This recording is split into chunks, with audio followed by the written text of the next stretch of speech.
ฉันยืนอยู่ตรงนี้กับเพื่อนที่เคียงข้างร้องเพลงไปตามทางด้วยใจที่เปิดกว้างทุ่งหญ้าและภูเขากับลมที่พัดผ่านเรามาเดินร่วมกันไม่เคยต้องเววาเรารักประชาดินแดนที่งดงาม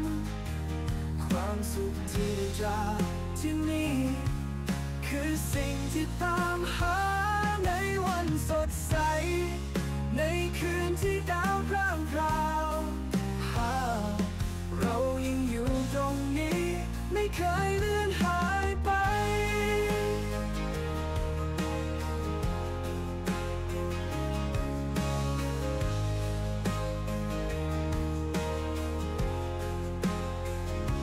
เสียงหัวเราะในยามเย็น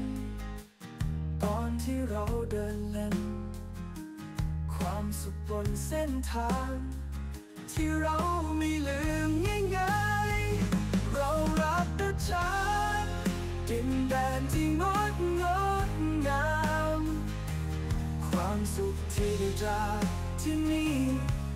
คือสิ่งที่ตามหาในวันสดใสในคืนที่ดาวพร่างพราว